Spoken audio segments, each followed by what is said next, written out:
नमस्कार दोस्तों, the Indian story teller में आपका एक बार फिर से स्वागत है। आज हम आपके लिए लेकर आए हैं एक और नई सस्पेंस थ्रिलर मर्डर मिस्ट्री कहानी जिसका नाम है बदला।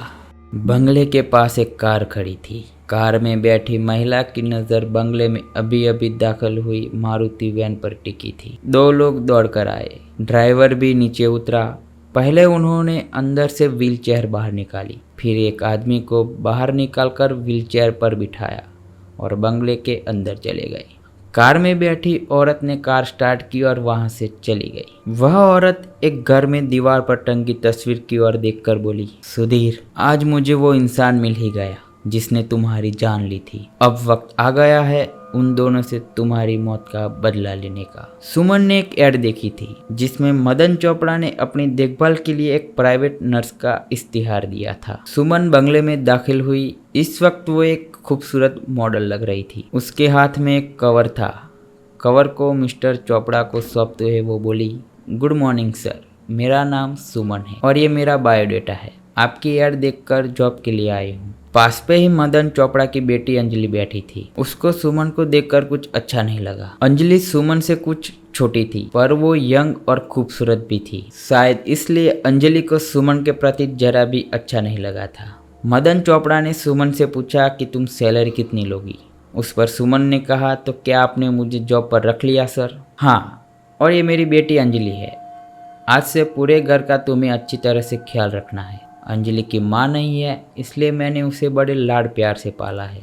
कभी कभी नाराज हो जाती है, थोड़ी चिड़चिड़ी भी रहती है, लेकिन वैसे डिसेंट और दिल की बहुत अच्छी है। चोपड़ा ने अपने नौकर राम सिंह को आवाज़ दी, मैडम को काम समझा दो और उनका सामान अंदर रख दो। जैसे ही सुमन नौकर के पीछे जाने लगी, पीछे से चोपड़ा ने उसको आवाज़ दी, सुमन, सैलरी तुम्हें जितनी चाहिए उतनी मिलेगी। वो इस बात पे डिपेंड करता है कि तुम मुझे कितना खुश कर पाती हो। रात को अपने घर में थोड़ी खुली जगह में एक बेंच पर बैठे हुए मदन चोपड़ा कुछ पढ़ रहे थे। किसी कोने से कोई औरत हाथ में चाकू लिए मिस्टर चोपड़ा की ओर बढ़ी। कुछ लाइट जल रही थी, फिर भी उसका चेहरा साफ नजर नहीं आ रहा था।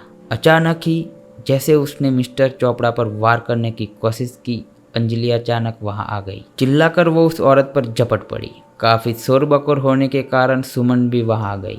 मिस्टर चोपड़ा जोर जोर से चिल्लाकर अपने नौकर को बुला रहे थे, राम सिंह, राम सिंह। ये सब सुनकर सब इकट्ठा हो गए। इस लड़की को ले जाओ राम सिंह, अपनी इस पागल लड़की को यहाँ से ले जाओ, और अगर आइंदा ऐसी कोई हरकत करने की कोशिश इसने की तो मैं उसे गोली मार दूंगा। सब लोगों ने काफी मुश्किल से लड़की के हाथ से चाकू छुड़ाया और तुरंत राम सिंह अपनी लड़की को लेकर वहां से चला गया। ये सब देखकर सुमन ने अंजलि से पूछा, तो क्या ये बिल्कुल अपने पैरों पर खड़े नहीं हो सकते? इस पर अंजलि ने कहा, नहीं, कुछ साल पहले हुए एक एक्सीडेंट की वजह से उनके दोनों पैर खराब हो चुके हैं। राम सिंह अपनी बेटी को ले जाते वक्त उसकी बेटी राम सिंह से चिल्ला चिल्ला कर बोल रही थी, नहीं नहीं, छोड़ूंगी नहीं। आपने मुझे क्यों रोका? मैं मार डालूंगी, जिंदा नहीं छोड़ूंगी, उसे मार डालूंगी। उस पर राम सिंह ने अपनी बेटी को संभालते हुए कहा, मैं तुम्हारा दुख समझता हूँ बेटी, समझते हो तो कुछ करते क्यों नहीं? उसे ढूंढिए। इसी इंतज़ार में तो इसी घर की नौकरी कर रहा हूँ, लेकिन तुम परेशान मत हो, परसों वो आ रहा है। इतने साल का इंतज़ार किया है, बस 2 ही दिनों की तो बात है। सुमन ने मिस्टर चोपड़ा को चाय देते हुए कहा, ए लीजिए चाय। सुनो, वो ऊपर वाला कमरा अच्छी तरह से राम सिंह को कहकर ठीक करवा लेना, मेरा एक दोस्त कल आने वाला है। अगले दिन राम सिंह ने अपने आप को संभालते हुए संजय दीक्षित का स्वागत किया। राम सिंह को देखकर संजय दीक्षित ने कहा, कैसे हो राम सिंह? उस पर राम सिंह ने कहा, अच्छा हूँ साहब, लाइए आपका सामान। मिस्टर चोपड़ा और राम सिंह ने एक दूसरे को अभिवादन किया। इधर उधर की बातें हुई। कितने दिन तक रुकने का इरादा है? दीक्षित ने कहा, बस जब तक तुम चाहो। इतने में वो सुमन वहां पर आई। चोपड़ा ने दोनों को आपस में परिचय करवाया। फिर संजय और चोपड़ा वहां से बंगले में कहीं और चले गए। मुझे पता नहीं था कि इतनी जल्दी तुमसे मुलाकात होगी। इन दोनों को जाने के बाद सुमन ने अपने आप से कहा, मुझे लगता है कि मैंने इस लड़की को कहीं देखा है। मिस्टर दीक्षित की ये बात सुनकर चोपड़ा शौक में बोले, किसको? सुमन को? इतना कहने के साथ ही चोपड़ा जोर जोर से हंसने लगा। उसने कहा, तुम्हें तो हर खूबसूरत लड़की जानी पहचानी लगती है। संजय सोच में पड़ गया। उसे चोपड़ा की बात पर यकीन नहीं था। शाम को सब लोग डाइनिंग टेबल पर बैठे थे। राम सिंह किचन से खाना लाकर वहां पर रख रहा था। इतने में वो राम सिंह की पागल बेटी हाथ में चाकू लिए बाहर से दौड़ कर आई और संजय पर झपट पड़ी। सब लोग उठकर दोनों को छुड़ाने लगे। राम सिंह वहीं पर था तो वो और बाकी सब ने मिलकर दोनों को अलग किया। मदन चोपड़ा चिल्ला चिल्ला कर कहने लगा, आज मैं इस लड़की को गोली मार दूंगा। राम सिंह, मैंने कितनी बार कहा इसे अपने कमरे में रखो। सब ने उसे शांत किया और राम सिंह को लड़की को लेकर वहां से चले जाने को कहा। इस पर मिस्टर चोपड़ा ने सबसे माफ़ी मांगी। सॉरी, रिलैक्स हो जाओ। संजय, ये लड़की पागल है, टेक इट इजी, चलो बैठ जाओ। अचानक संजय को कुछ होने लगा। उसे अपनी आंखों के आगे जैसे अंधेरा छाने लगा। उसका जी मचलने लगा। उसने अपना एक हाथ सीने पर रखा। सबने शुरू में कुछ नोटिस नहीं किया, लेकिन जैसे ही सबका ध्यान उसकी ओर गया वो कुर्सी समेत जमीन पर गिर गया। उसके मुंह से झाग निकलने लगा। वो मर चुका था।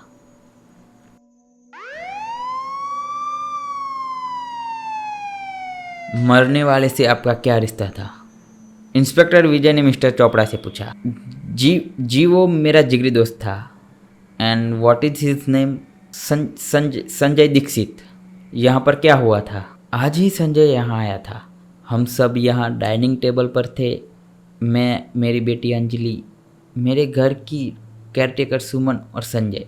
जैसे ही हमने सूप पीना शुरू ही किया था कि मेरे नौकर की पागल लड़की यहाँ पर आई और उसने संजय पर हमला कर दिया। जैसे तैसे हमने उसे पकड़कर नौकर के हाथों उसके कमरे में भेज दिया। बाद में हम वापस बैठकर सूप पीने लगे। अचानक संजय की हालत खराब हो गई। इससे पहले कि हम कुछ समझ पाते वो जमीन पर गिर गया। उसके मुंह से झाग निकलने लगा और वो मर गया था। सूप किसने बनाया था? इंस्पेक्टर विजय ने कहा। राम सिंह ने, मेरे नौकर ने। इंस्पेक्टर विजय ने डाइनिंग टेबल को गौर से देखा। वहाँ पर 4 बाउल थे जिनमें थोड़ा थोड़ा सूप बचा हुआ था। मिस्टर चोपड़ा, आप सबकी इस टेबल पर पोजीशन क्या थी? मेरा मतलब है कौन कहाँ पर बैठा हुआ था?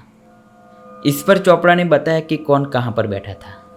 यानी आप यहाँ, आपके लेफ्ट में आपकी बेटी अंजलि के पास सुमन यानी आपकी गवर्नेंस, उसी के ठीक सामने यानी आपकी राइट में मिस्टर संजय बैठे हुए थे। श्रीवास्तव, सूप बाउल को लैब में और लाश को पोस्टमार्टम के लिए भेजने का इंतज़ाम करो। मिस्टर चोपड़ा, उस लड़की ने आखिर मिस्टर संजय पर हमला क्यों किया था? उसकी दिमागी हालत ठीक नहीं है। कुछ दिनों पहले उसने मुझ पर भी हमला किया था। क्या वो बचपन से ही ऐसी है? नहीं, कुछ 5 या 6 साल पहले तक बिल्कुल ठीक थी। बाद में पता नहीं क्या हुआ। आपके नौकर को पता है? शायद। ये सब सुनकर राम सिंह बोला, उस साहब की मौत का मेरी बेटी के पागलपन से क्या संबंध है?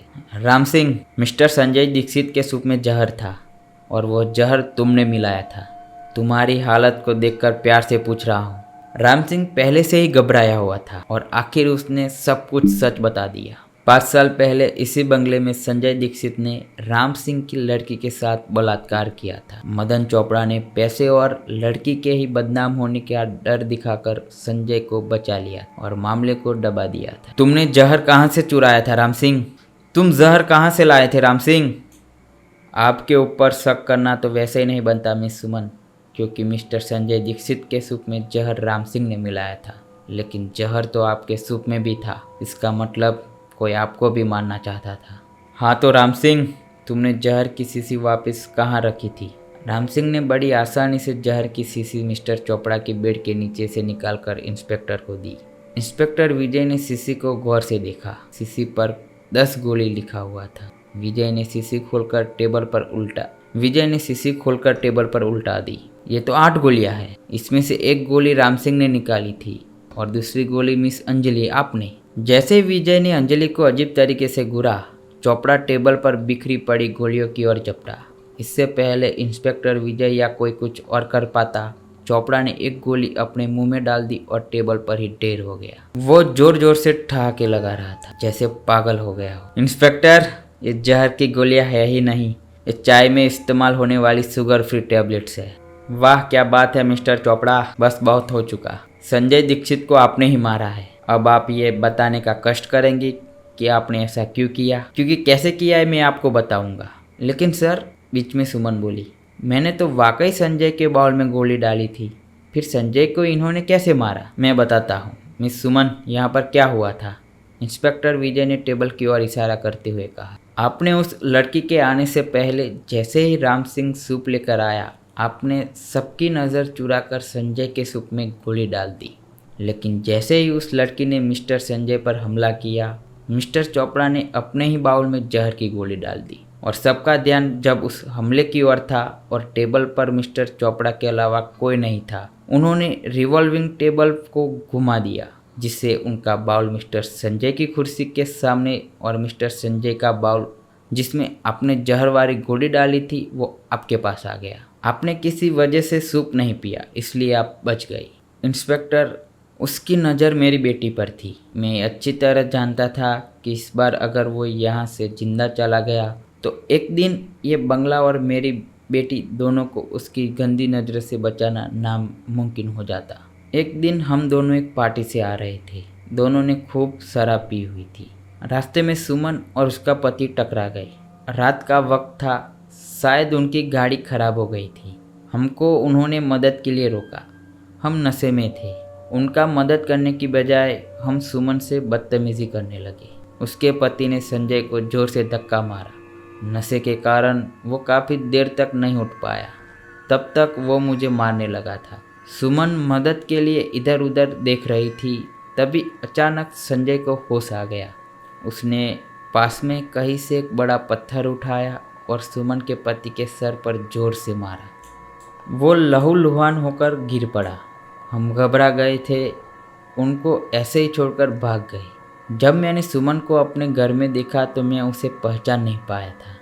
राम सिंह भी शायद हम दोनों से अपनी लड़की की दुर्दशा का बदला लेना चाहता था। लेकिन जब संजय ने सुमन के प्रति अपना शक जताया, तभी मैंने सोच लिया था कि मौके का फायदा उठाकर संजय को मारकर उसका इल्ज़ाम दोनों में से किसी पर डाल दूंगा। सुमन जी, आपके द्वारा सूप में डाला गया जहर भले ही संजय दीक्षित की मौत का कारण नहीं बना। आपका और राम सिंह का फैसला अब जो भी होगा अब अदालत ही तय करेगी। लेकिन मिस्टर मदन चोपड़ा, आपको तो ज़रूर सजा होगी। तो दोस्तों, ये थी आज की सस्पेंस थ्रिलर मर्डर मिस्ट्री कहानी। आप अपने रिव्यूज़ हमें कमेंट में ज़रूर बताइए और हमारे मूवीज़ एक्सप्लेनर वीडियोस कैसे लगे वो भी बताइएगा। हम हाजिर होंगे अगले हफ्ते एक और नई सस्पेंस थ्रिलर मर्डर मिस्ट्री कहानी के साथ। धन्यवाद।